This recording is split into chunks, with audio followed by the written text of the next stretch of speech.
tarde, sejam muito bem-vindos a um webinar Bankinter, desta vez um evento em parceria com a Baker Tilly. Agradecemos a disponibilidade que encontraram para participar, respondendo à nossa ambição de seguirmos próximo dos nossos clientes e do mercado, entregando valor. Isto é, aquilo que nos move, aquilo que é a nossa principal missão, é propiciar no melhor tempo a informação mais adequada à tomada das melhores decisões. É assim que hoje aqui estamos, com esta ambição de entregarmos, de facto, informação para a tomada das melhores decisões, 2 dias úteis após a aprovação do Orçamento de Estado para 2023, e, portanto, aqui com o Tiago Almeida Veloso e com o José Freitas, da Baker Tilly, para a apresentação das principais medidas fiscais e aquilo que são os novos benefícios e incentivos deste orçamento do próximo ano. E antes de entregar ao Tiago estas novidades de 2023, aproveito também esta oportunidade para formular os votos de um excelente ano para todos, que 2023 seja de facto um ótimo ano para todos. Muito obrigada. Muito obrigado, boa tarde a todos. Antes de mais, agradecer o convite, mais uma vez, do Bankinter para estarmos aqui presentes a falar sobre o Orçamento do Estado. Também agradecer a todos aqueles que se juntaram a nós aqui nesta tarde para falarmos um pouco sobre as principais medidas do BOE para 2023. Antes de mais, uma menção que, obviamente, só vamos analisar as medidas fiscais, de natureza fiscal, do lado da Receita, e também aquelas que nós entendemos são as principais medidas. Obviamente que outras medidas, e muito discutidas, nomeadamente lá da despesa, da alocação da Receita a programas sociais, o que seja, foram discutidos ao longo destas semanas. Nós vamos focar-nos, como disse, apenas no lado da Receita e naquelas medidas que entendemos como mais relevantes.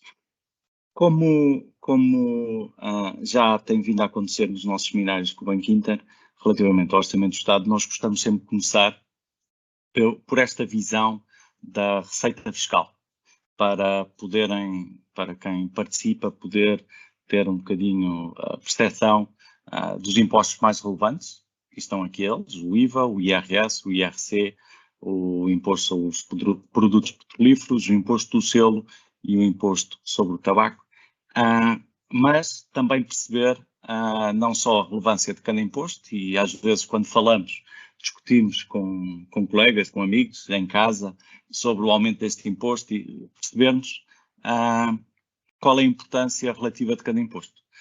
Neste gráfico, como eu mencionei, apresentamos a execução orçamental de 21, portanto os números reais, fechados, de 21, na coluna mais à esquerda.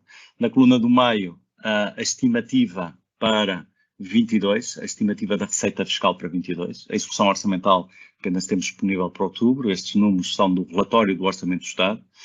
E a coluna mais à direita, em cada imposto, naturalmente, representa a receita orçamentada no documento que nós estamos a falar, na lei que estamos aqui a abordar. Só aqui um aspecto: o IVA continua a ser e continuará a ser o campeão da receita fiscal em Portugal. É o imposto mais importante que financia o Estado.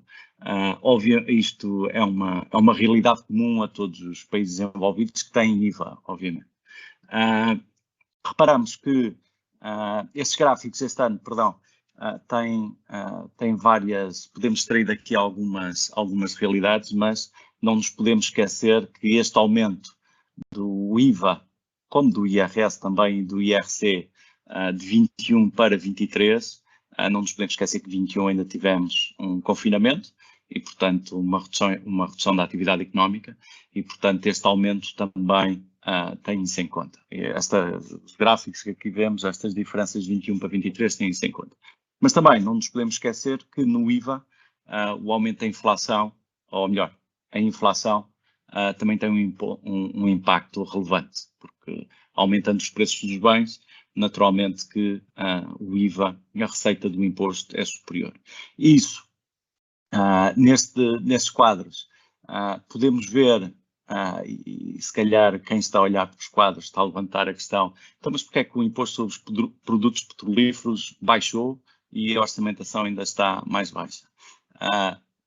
Quando quando os preços de combustíveis estão tão altos? Pois, a verdade é que o Estado, o Governo alterou as regras do imposto, não sei se recordam, o ano passado, há uns meses, para ter em conta o facto do aumento do IVA, da coleta do IVA, fruto do aumento dos preços, estar a gerar, vamos dizer, mais-valias relevantes, né, no lado da receita e, portanto, alterou-se aqui um pouco o mecanismo do imposto sobre os produtos petrolíferos. Os restantes impostos estão em linha com 2022. O que eu gostava também de mencionar quanto a esse gráfico é o facto de termos 3 impostos principais. Os outros, naturalmente, não são acessórios. Estamos a falar de receitas na ordem dos 2 mil milhões de euros, nomeadamente o imposto sobre o tabaco, o imposto do selo e o ISP um bocadinho, chega quase, salvo erro, ultrapassa os 3 mil milhões. Não obstante, quando comparado com o IVA, que já vai em 22 mil milhões, de facto, a importância destes impostos e destas normas, muitas vezes suscitam se alteram e tentam arrecadar mais receita, de facto, podem não ter um impacto tão relevante. Pode ter, obviamente, tem um impacto relevante nas famílias, mas na coleta do Estado, na receita, terá um impacto menor, digamos assim. Até as primeiras medidas do IRS, passei já aqui para as medidas do Orçamento do Estado relativamente ao IRS. O primeiro ponto, enfim, isto não alterou com as discussões na passada semana, os escalões do IRS manter-se-ão alterados, atualizados em 5,1%, e manteve-se a redução da taxa do segundo escalão de 23 para 21. Enfim, aqui neste ponto é sempre discutido o que é que representa o aumento do escalão do IRS. Aqui o que representa é que os escalões do IRS aumentam 5,1%, portanto, se eu for aumentado em linha com a inflação, enfim, é uma grande discussão também, mas se eu for aumentado em 8% em linha com a inflação, eu pagarei mais impostos.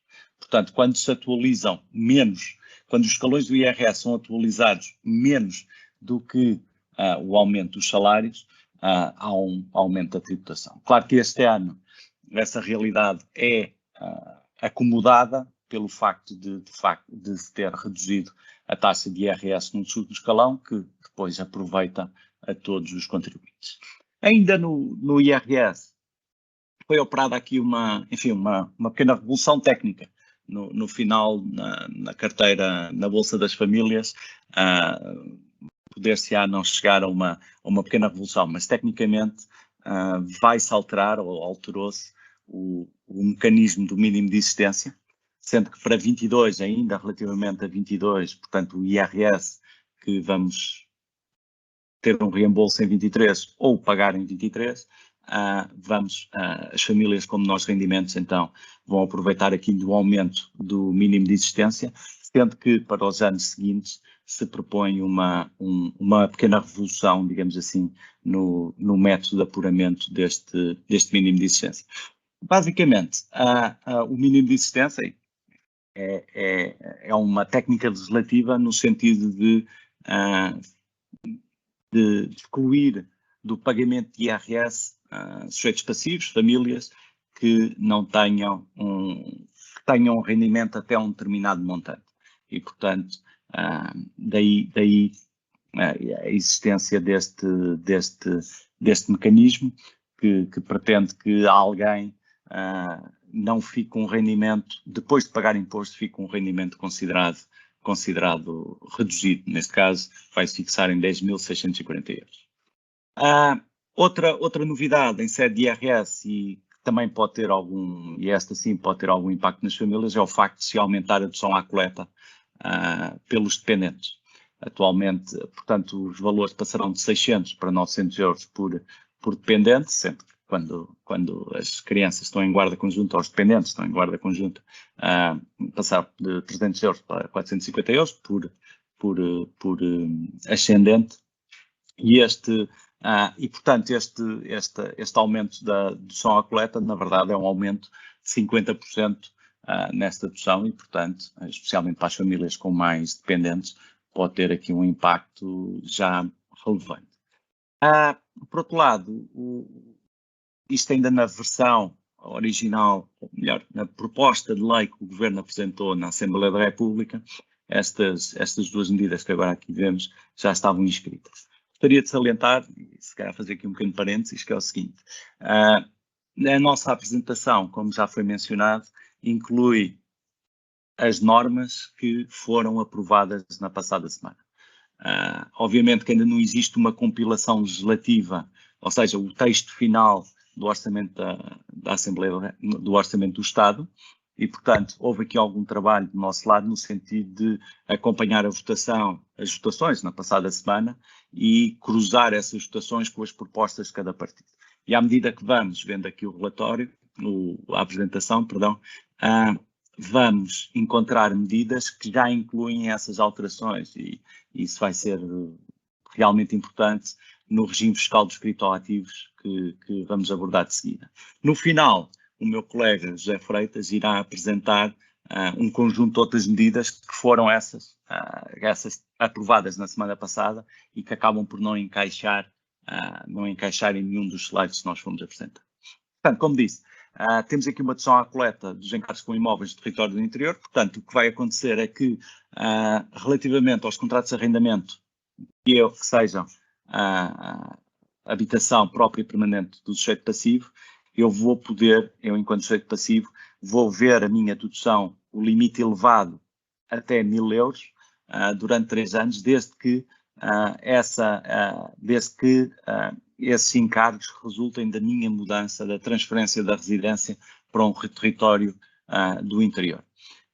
Por outro lado, quando, no caso de estudantes que frequentem estabelecimentos de ensino situados em território do interior, nas regiões autónomas, podem aproveitar de uma majoração de 10% no valor das despesas de educação e formação, passando do limite global, que, salvo erro, se fixa atualmente em 800 euros, passando esse limite para 1.000 euros, quando a diferença, obviamente, tenha em conta, seja relativa a essas despesas da frequência nos territórios do interior. Outro tema, e este também se calhar dos mais discutidos na comunicação social, respeita à alteração ou ao ajustamento aqui do mecanismo da retenção na fonte do trabalho dependente. Portanto, relativamente ao trabalho suplementar, até à hora 101, inclusive é de trabalho suplementar, de horas extraordinárias, até essa hora, a taxa de retenção na fonte autónoma será reduzida em 50%. Obviamente que isto tem um impacto meramente temporário, no sentido em que depois estes rendimentos serão sujeitos às taxas normais de tributação a quando a entrega da declaração de IRS. Agora vai permitir, obviamente, melhorar o efeito da anestesia fiscal da retenção na fonte, no sentido em que reduz esse efeito e, por outro lado, aumenta-se durante o ano de 23, que se espera um ano complicado por tudo aquilo que está a acontecer no mundo, um aumento da liquidez das famílias durante 23. Obviamente, depois isso terá um impacto de um menor reembolso de IRS em 24 ou um imposto a pagar superior em 24. Relativamente aos não residentes, e para a norma ser equilibrada, digamos assim, estes ficam isentos de tributação até às primeiras 50 horas de trabalho suplementar. Relativamente ao novo mecanismo de retenção na fonte, em 23 vai ser implementado um novo mecanismo de retenção na fonte que permitirá reduzir a taxa de retenção na fonte dos trabalhadores, desde que estes tenham um crédito à habitação para a habitação própria permanente e tenham uma remuneração que não ultrapasse os 2.700 euros mensais. O mecanismo funcionará com o pedido do trabalhador à entidade patronal para reduzir a taxa de retenção na fonte mensal nestes termos.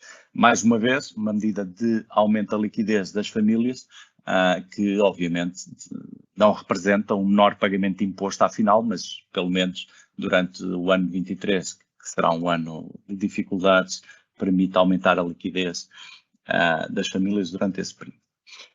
A adaptação ou aprofundamento do regime do IRS jovem, ou seja, existe um regime para jovens que iniciam o mercado de trabalho, tem uma componente do seu salário exclui tributação, e o que acontece, o que vai acontecer para 23, é que esse regime vai ser aprofundado, existindo uma isenção de 50% no primeiro ano, 40% no segundo, 30% no terceiro e quarto anos e 20% no quinto ano. Será criada aqui um incentivo à produção de energia renovável, que, a meu ver, tem duas perspectivas. A primeira é um incentivo a que mais pessoas investam nestes equipamentos e, portanto, o que o regime vai determinar é que os resultados ou os rendimentos decorrentes da venda de energia excedente para autoconsumo, produzida através de fontes de energia renováveis, fiquem isentos até 1.000 euros, fiquem isentos até ao valor de 1.000 euros.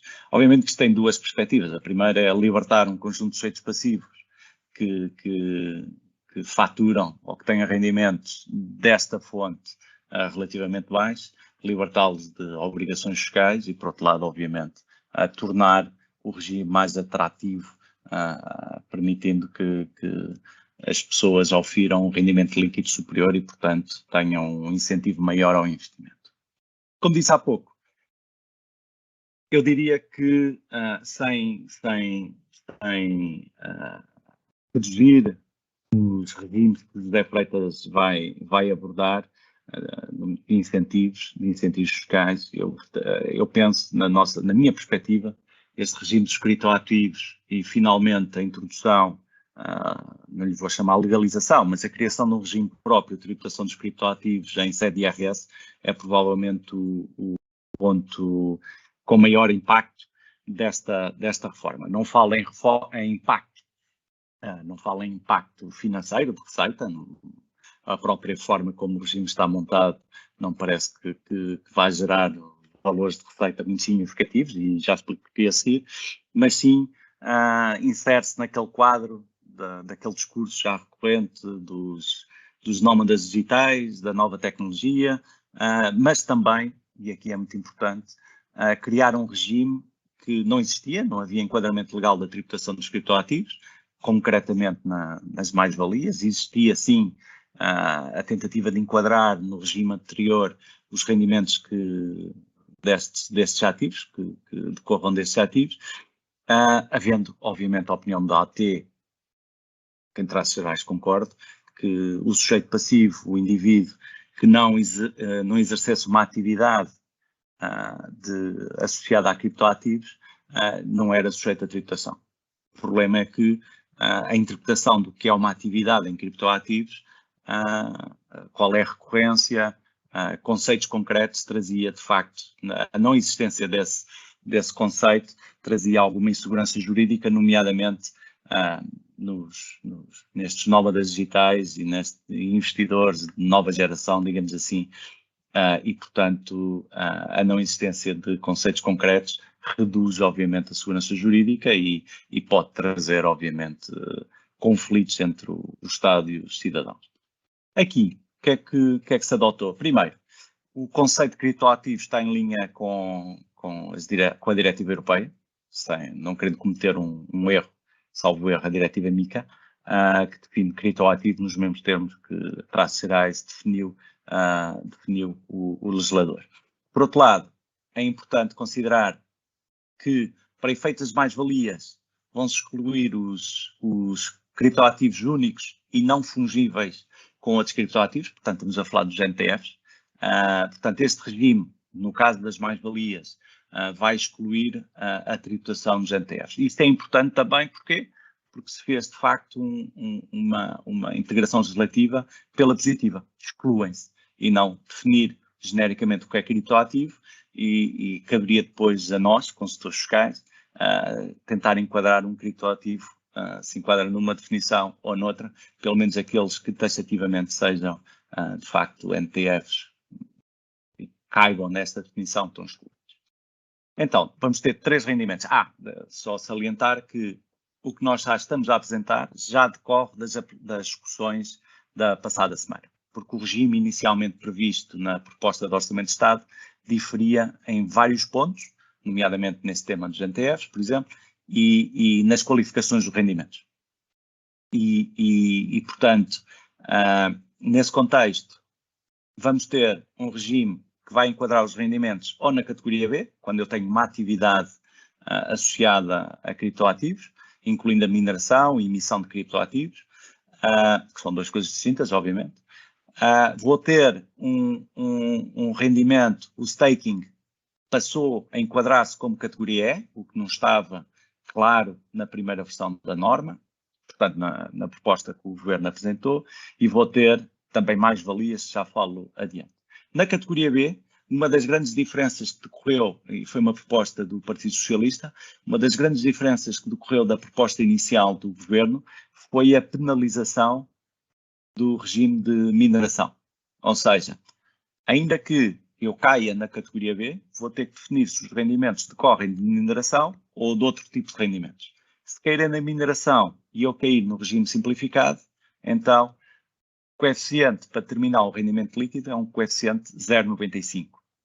Quer isto dizer que se eu oferir 100 euros através da mineração, 95 euros, serão considerados rendimento líquido sujeito às taxas progressivas.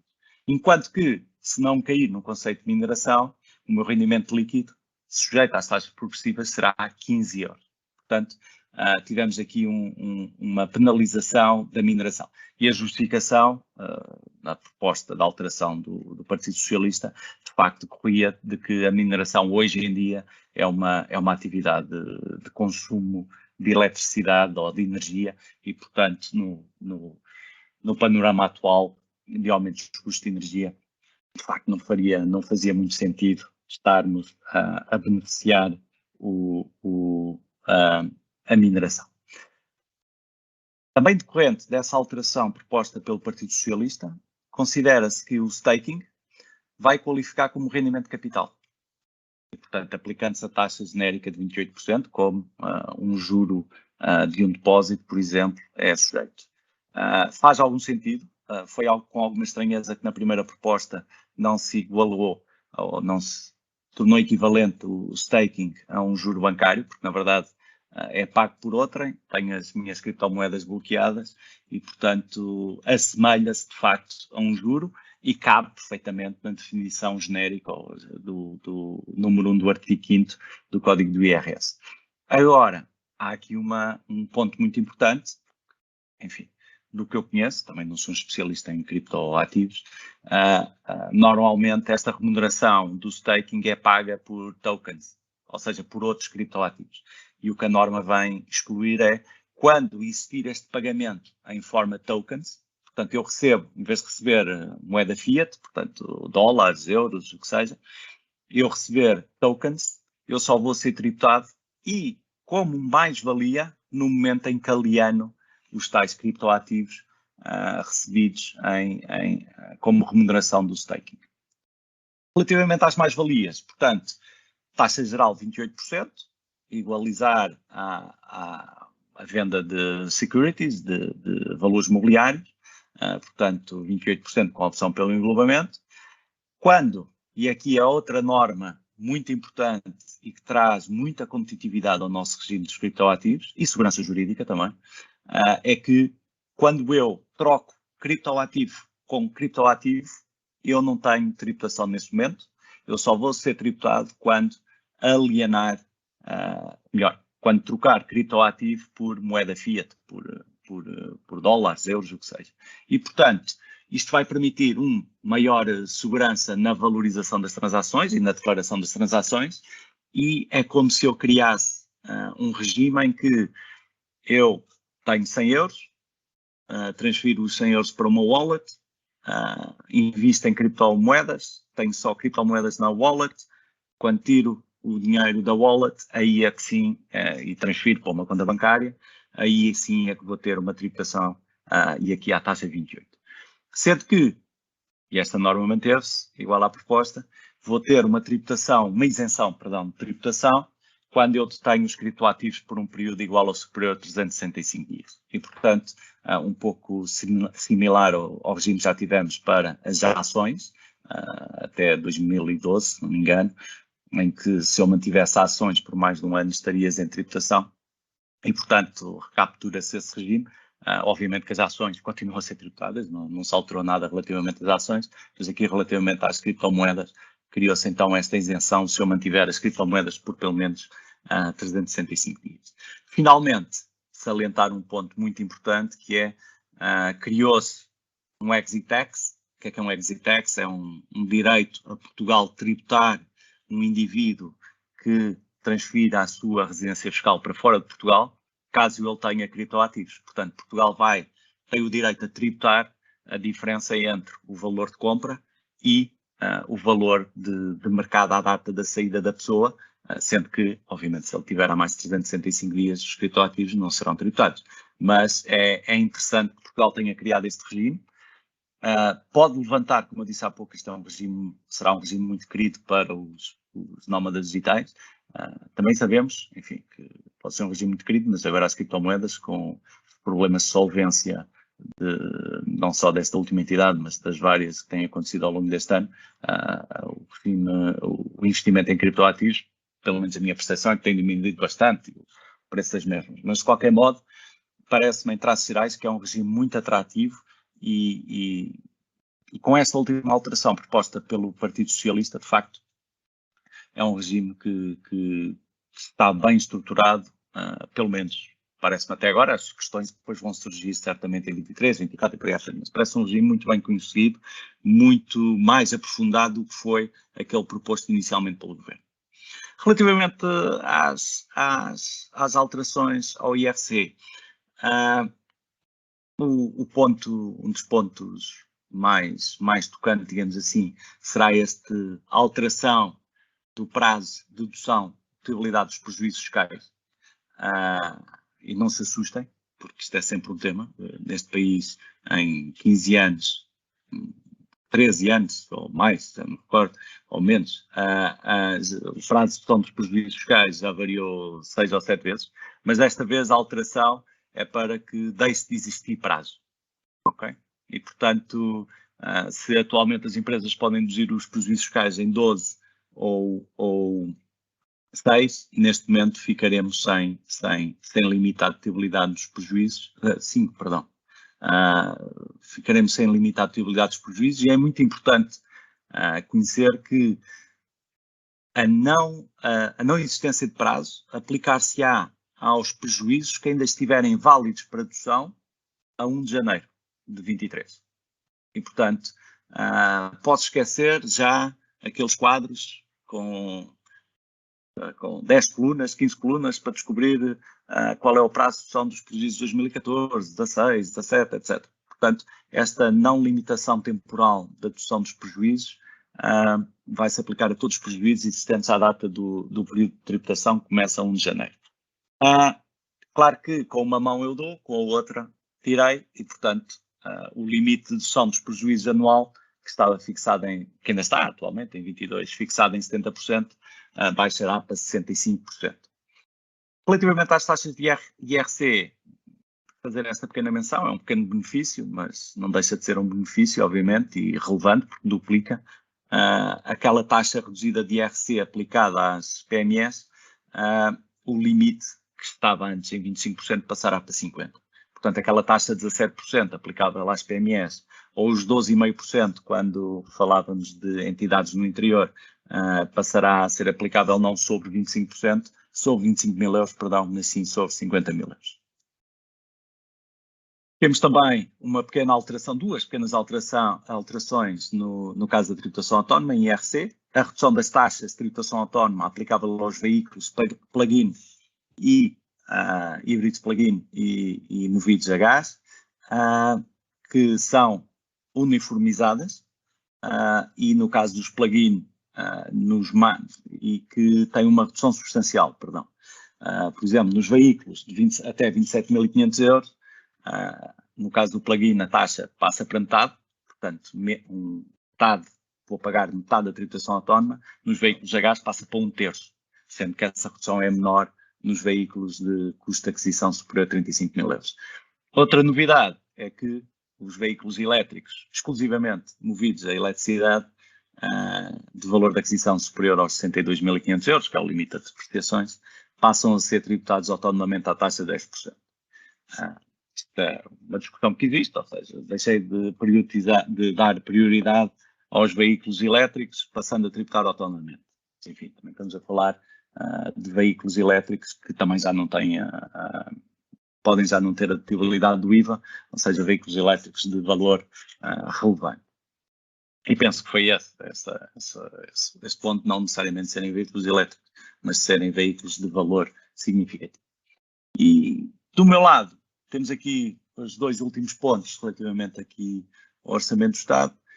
O Estado para 22, ou seja, inclusive para 22, para o modelo 22, salvo o pleonasmo, que vamos entregar agora em 23, permite-se uma majoração dos gastos, primeiro, em bens associados a atividades de produção agrícola. Portanto, as empresas vão poder majorar em 40%, portanto, considerar o gasto em 140%. Obviamente que esta medida está relacionada com o aumento dos custos de produção agrícolas, da atividade agrícola, e, portanto, tentar aqui dar algum benefício adicional aos produtores agrícolas, reduzindo, com o intuito de, obviamente, reduzir o preço dos produtos agrícolas no consumidor final. E também um regime também extraordinário, mas neste caso com uma mecânica um pouco diferente, o regime extraordinário de encargos com eletricidade e gás, em que as empresas vão poder, também já relativamente a 22, vão poder deduzir, majorar ou ter uma dedução extraordinária de 20% da diferença do consumo que tiveram, dos gastos que tiveram com consumos de eletricidade e gás natural de 2022, comparados com o ano anterior, neste caso 21, e espera-se que este regime se mantenha. Algumas entidades são excluídas deste regime, como entidades como estava a dizer, entidades associadas à produção, transporte, distribuição, comércio, eletricidade de gás, fabricação de produtos petrolíferos, ou seja, tentaram-se retirar daqui as grandes empresas de energia que não vão poder aproveitar deste benefício e, portanto, este benefício é alargado a todos os sujeitos passivos, excluindo estes. Bem, teremos tempo para as vossas questões no final da sessão. Terei muito gosto em responder a todas as questões que sejam colocadas. Agora, resta-me passar a palavra ao meu colega José Freitas para apresentar as restantes medidas que nós selecionamos como as mais relevantes deste Orçamento do Estado. Tiago, muito obrigado e agradeço também ao Banco Inter a oportunidade que nos foi dada de estar aqui presentes mais uma vez. É sempre um prazer. Eu vou falar das restantes alterações do Orçamento de Estado. Obviamente que aqui o capítulo seguinte é o dos benefícios fiscais, mas eu gostava de começar esta apresentação com o que não está neste Orçamento de Estado. Obviamente que com estas alterações da última semana houve pequenas alterações, mas muito pouco relevantes. Este Orçamento de Estado praticamente não tem alterações ao IVA e mesmo as alterações ao património são muito pequenas. Portanto, nós podemos ter a perspectiva de criticar quando não é mudado, mas muitas vezes queixamos que as coisas mudam muito, portanto será também aqui de elogiar essa continuidade. Relativamente aos benefícios fiscais, o primeiro é relativo à valorização salarial. Estamos aqui a falar de uma majoração de 50%, correspondente ao aumento salarial, e aqui para esta majoração, temos vários requisitos que têm de ser cumpridos cumulativamente. Este é um incentivo relativamente complexo, na medida em que tem muitos requisitos. O primeiro requisito é que este aumento salarial tem de ser por um instrumento de regulamentação coletiva de trabalho, para contratos de trabalho a tempo indeterminado. O aumento, para ser considerado encargo do trabalhador, tem de ser no mínimo de 5,1% e que esteja acima do rendimento mínimo mensal garantido.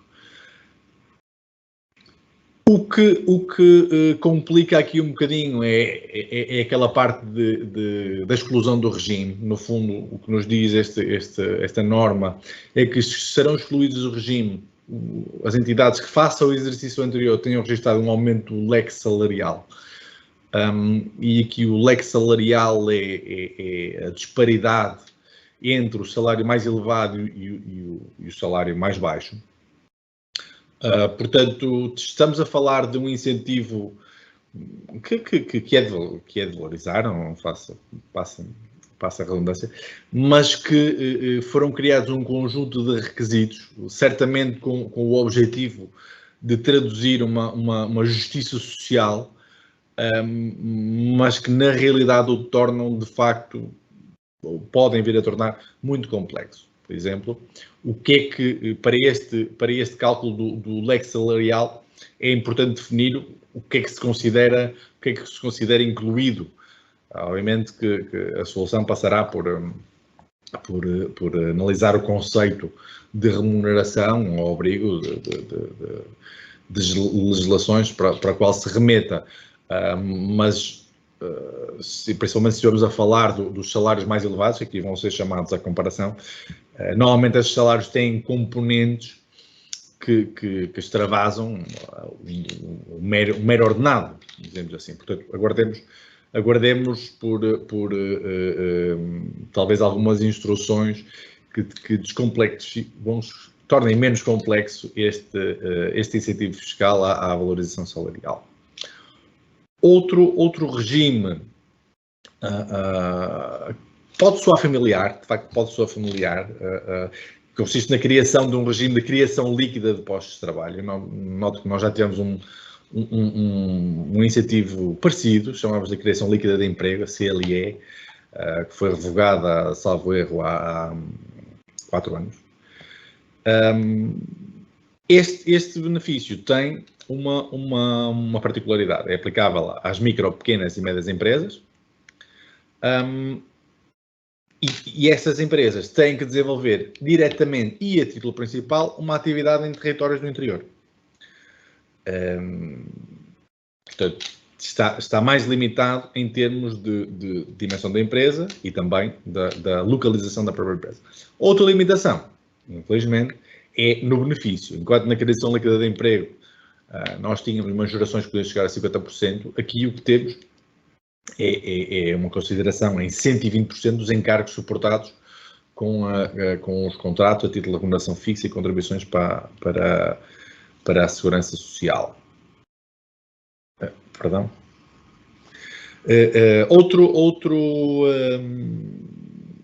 Outro benefício é o incentivo à capitalização de empresas. Consiste numa dedução ao lucro tributável de uma taxa de 4,5, eventualmente majorada em 0,5 para as micro, pequenas e médias empresas, no montante dos aumentos líquidos do capital próprio. Vamos ver mais à frente que em paralelo com esta medida, são revogados dois outros benefícios. Portanto, é inevitável pensarmos aqui numa lógica de substituição. A dedução não pode exceder em cada período de tributação o maior de 2 valores, ou 2 milhões de euros, ou 30% do EBITDA, sem prejuízo de, na parte que exceder os 30%, esse excesso possa ser reportável nos 5 períodos de tributação subsequentes. O que é novidade aqui é o que é elegível para este benefício. Aqui a expressão-chave será aumento de capital, aumento de capitais. E para este efeito serão elegíveis as entradas em dinheiro realizadas no âmbito de constituição de sociedades ou no aumento de capital social, as entradas em espécie realizadas no âmbito do aumento de capital social correspondem à conversão de créditos em capital, o prémio de emissão de participações sociais e o lucro de tributações sejam aplicados em resultados transitados ou em reservas ou no aumento de capital. Isto aqui, veremos o sucesso que isto tem, mas é de aplaudir esse incentivo, mais um incentivo que o Governo dá à capitalização das empresas. Como referi, a entrada em vigor deste regime tem como contrapartida, à falta de melhor expressão, a revogação do regime da remuneração convencional do capital social, ainda que continue a vigorar para as entradas no capital social efetuadas até ao final do presente ano, e a revogação do regime de dedução por lucros retidos e reinvestidos. Relativamente às contribuições especiais, esse slide eu acho que nós podíamos tê-lo copiado do ano passado. A notícia é que estas contribuições especiais mantêm-se inalteradas. E, portanto, inalteradas, e eu até arrisco a dizer, se formos convidados para apresentar o Orçamento de Estado para 2024, se calhar eu vou guardar este slide para referência. A verdade é que nós estamos a falar de contribuições que já são muito familiares, já todos nós as conhecemos bem, e estamos a falar de contribuições que confirmam a teoria que é muito difícil ao Estado abdicar de receita e, fundamentalmente, quando essa receita incida, não quero dizer sobre os maus, mas sobre aqueles setores da sociedade, se calhar a contribuição para o audiovisual não se enquadra aqui, mas aqueles setores da sociedade que as pessoas normalmente associam aos benefícios exagerados quando alguma coisa corre mal. O setor bancário, a indústria farmacêutica, os fornecedores de dispositivos médicos, o setor energético. Em paralelo com esta manutenção, irá também ocorrer a regulamentação do regime de contribuição especial para a conservação dos recursos florestais. Portanto, aqui a notícia claramente não é que eles se mantêm, é que eles aumentam. O número de contribuições especiais tem vindo a aumentar e é difícil prever que cessem a sua existência. Relativamente às novas medidas, quando falamos de novas medidas, todas estas medidas são para entrar em vigor em 2023. Falamos em novas medidas porque são aquelas que não estavam previstas na proposta de lei do Orçamento de Estado aprovada na Generalidade, mas que resultaram de negociações na especialidade. Estamos a falar, não temos aqui todas as medidas, temos algumas medidas, porque acho que são cerca de 70 que foram aprovadas, nem todas com relevância na área fiscal. Algumas entendemos que eram importantes referir. A primeira, uma alteração ao REFAI, em que a dedução à coleta passa dos atuais 25% para 30%, portanto um aumento de 5 pontos percentuais, relativamente ao investimento realizado até ao montante de 15 milhões de euros nas regiões Norte, Centro, Alentejo e regiões autónomas. Portanto, aqui o legislador entendeu privilegiar estas regiões em detrimento das outras. Tudo o resto no REFAI se mantém inalterado. Aqui eu não sei muito bem se isto é um benefício, obviamente que é um benefício, não quero desvalorizar, mas acho que o caráter simbólico desta medida é que é mais de assinalar. Eu falo de uma dedução à coleta do IRS de assinaturas, jornais e revistas. Portanto, uma dedução à coleta de 15% relativamente ao IVA suportado na aquisição de assinaturas digitais e de publicação impressas. Estamos a falar de um valor bastante pequeno para, se nós considerarmos uma pessoa gasta, não sei, 100 euros numa assinatura digital, estamos a falar de um benefício próximo de 1 euro ou menos de 1 euro. Ainda Ainda assim, acho que a política fiscal também poderá passar por a indicação de sinais à comunidade de que a assinatura de jornais e revistas é algo que deve ser valorizado. Uma outra alteração é relativa à isenção da penalização da mobilização de PPRs, de planos de poupança de reforma. Os PPR já tiveram muito mais benefícios do que têm hoje. Acho que somos, pelo menos muita gente aqui nesta conversa lembra-se, certamente. Hoje têm um benefício. Agora, associado a esse benefício está uma penalização. A penalização quando retiramos o dinheiro, quando resgatamos esses PPRs. Essa penalização, para quem já incorreu nela, é bastante pesada, no fundo, não só porque implica a devolução do benefício, mas com uma penalização que eu até acho é mais próxima da usura que há no sistema fiscal português. Com esta medida, o Governo diz que é permitida a mobilização do saldo em conta poupança para pagamento de prestações de contratos de crédito garantidos por hipoteca sobre o imóvel destinado à habitação própria permanente, bem como a prestações de crédito à construção ou beneficiação de imóveis para a habitação própria permanente. Grande novidade, é dispensada da obrigação de permanência mínima de 5 anos para a mobilização sem penalização. Portanto, o Governo nos permite é basicamente mobilizarmos o PPR, que sem esta medida não o conseguiríamos fazer sem a penalização para efeitos de IRS. Outra medida é mais do que simbólica, tem de facto um simbolismo, mas pode ter uma componente financeira ou económica assinalável. A isenção de tributação IRS e IRC dos rendimentos prediais obtidos com o arrendamento habitacional a custos acessíveis e de alojamento estudantil. No âmbito, esta expressão é que causa aqui algumas dúvidas, que é no âmbito dos programas municipais. Confesso que tenho algumas dúvidas de como isto se procederá. A minha melhor aposta é que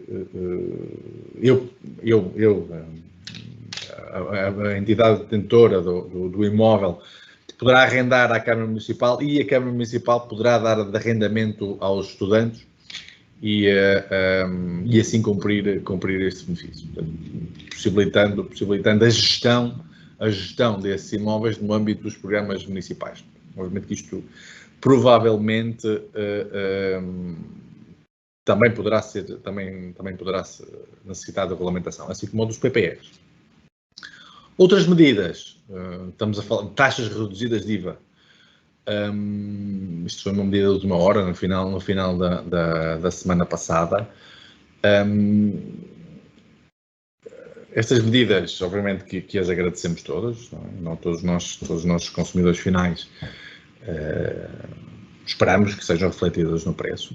A primeira das medidas é a transmissão em direto, por via digital, de espetáculos cujo acesso já pode beneficiar da taxa reduzida. A sua transmissão em direto por via digital também vai poder. Obviamente que isto é aplicável quando seja sujeito a IVA português. Outra medida é a reparação e compra de bicicletas. Vai ser sujeita à taxa reduzida, assim como de aquecedores e caldeiras com potência calorífica nominal não superior a 15 kW e 500 kW, respectivamente, que utilizem como combustível biomassa sólida, bem como pellets e briquetes produzidos a partir de biomassa. Isto é tremendamente específico, mas aqui esta medida, obviamente, serve para ajudar a população a ter melhores condições de vida e surge, parece-me de forma evidente, como resposta a uma crise energética que vivemos e que pode ser agravada no inverno. Outra medida é que a manteiga, a margarina e creme vegetal para barrar, que seja obtida a partir de gorduras de origem vegetal, também vai passar a ser sujeito à taxa de 6%. Eu, se tivesse que arriscar, não estive presente nas negociações, mas diria que o Governo, o Partido Socialista, cuja maioria na Assembleia da República suporta ao Governo, no fundo, aprovou aqui algumas destas medidas da oposição para garantir alguma representatividade destes partidos, garantir-lhes o sucesso nas negociações. Estamos a falar de coisas muito pontuais. Todas estas alterações são alterações muito pontuais. Uma alteração que é de saudar é o limite da isenção do IVA dos trabalhadores independentes, que passou de 13.500, melhor, vai passar de 13.500 em 2023, se vai passar para 14.500 em 2024 e 15.020 em 2025, veremos. Está previsto que sim, mas a vida já nos ensinou que esses planos a 3 anos muitas vezes saem furados. E eu acho que é uma medida de aplaudir. É uma medida de aplaudir porque só pelo simples efeito da inflação, muito mais pessoas de serviços, trabalhadores independentes, passariam a estar no limite da não isenção de IVA. E, portanto, acho que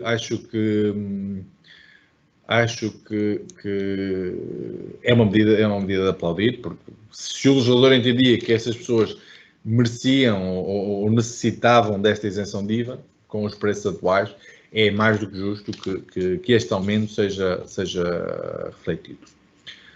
Durante 2023 vão ficar isentos de IVA os fertilizantes, corretivos de solo e outros produtos para a alimentação de gado, aves e outros animais, quando utilizados em atividades de produção agrícola. Mais uma vez, também muito dirigido à situação que vivemos, com os aumentos dos custos, particularmente incidentes sobre a produção agrícola. Uma alteração no sede de imposto de selo é a isenção às alterações de prazo da qual resulta imposto a pagar em função do diferencial da taxa aplicável, de prorrogação de prazo e a celebração de um novo contrato de crédito, relativamente a multas constituídos no âmbito do regime legal de crédito à habitação. No fundo, o que o legislador nos está a dizer é que a renegociação do crédito que eu poderei fazer com o meu banco relativamente à taxa poderá estar isento de imposto. Eu recordo que existe uma isenção já de imposto de selo para a negociação com outra instituição bancária e, portanto, também aqui é uma medida de aplaudir. Uma medida um bocado, que eu pelo menos tenho alguma dificuldade em prever como é que esta medida se vai concretizar. É o aumento de IMI que é permitido aos municípios, mediante deliberação da Assembleia Municipal, de efetuarem uma majoração até 100%, portanto, uma majoração para o dobro, relativamente a prédios afetos ao alojamento local, localizado em zonas de pressão urbanística. Claramente aqui o legislador está a sinalizar aos órgãos, aqui à Assembleia Municipal, que tem aqui um instrumento para desincentivar a utilização de prédios em alojamento local nestas zonas de pressão urbanística. Como é que isto vai evoluir? Eu tenho alguma dificuldade em prever. As grandes cidades afetadas pela pressão urbanística são também cidades que lucram muito com o que está associado ao alojamento local, nomeadamente o turismo. Portanto, eu confesso que tenho alguma dificuldade em prever de que forma é que isto será efetivado. Uma alteração que não está nesta apresentação, mas que também é importante referir, é relativa à isenção do IMT para a revenda de imóveis. O que nos diz o artigo correspondente é que estão isentas de imposto as aquisições de imóveis para revenda, obviamente têm de ser cumpridas uma série de condições, mas a isenção é aplicável se eu compro um imóvel para revenda. Só que essa isenção, sem mais, funciona por crédito de imposto. Isto é, eu pago o imposto e se revender o imóvel no prazo de 3 anos, eu tenho direito ao reembolso desse imposto. Contudo, para as entidades que, e agora vou referir-me ao regime atual, antes da entrada em vigor do Orçamento do Estado, para as entidades que no ano anterior adquiriram para revenda ou tenham revendido algum prédio antes adquirido para esse fim, a isenção vai funcionar como uma verdadeira isenção. Ou seja, não vou pagar o IMT na aquisição e se vender sem ser para revenda no prazo de 3 anos, todos os outros requisitos cumpridos, eu não vou ter que fazer mais nada. Esta norma foi alterada, ou melhor, vai ser alterada. E o que nos diz é que em cada um dos 2 anos anteriores, portanto, a redação atual fala apenas no ano anterior, aqui estamos a falar nos 2 anos anteriores, foram revendidos prédios antes adquiridos para esse fim. Aqui também há uma redução do âmbito desta norma. Portanto, a redação em vigor a partir de 1 de janeiro de 2023 fala apenas na revenda. Portanto, eu tenho que, em cada um dos 2 anos anteriores, ter efetuado revenda, enquanto que na redação atual eu posso ter revendido ou adquirido para revenda. Portanto, estamos claramente a reduzir o âmbito da isenção e, por consequência, a alargar o lote, o número de transações que vão poder beneficiar da isenção, mas pelo método de crédito. Eu vou pagar o IMT, ficarei com a possibilidade de pedir em reembolso. Obviamente, esta isenção, melhor, esta redação entrará em vigor a 1 de janeiro de 2023, os 2 anos anteriores já passaram, não é? Portanto, 2022, 2021 já passaram, ou revendi prédios ou não os revendi. Portanto, em 2023, o número de empresas que poderão beneficiar dessa isenção pelo método de isenção e não pelo método do crédito de imposto, deverá reduzir-se de forma bastante significativa. Fica então, eu e o Tiago, obviamente, o Tiago e eu, à vossa disposição para qualquer questão que possam ter relativamente a este ou outro tema.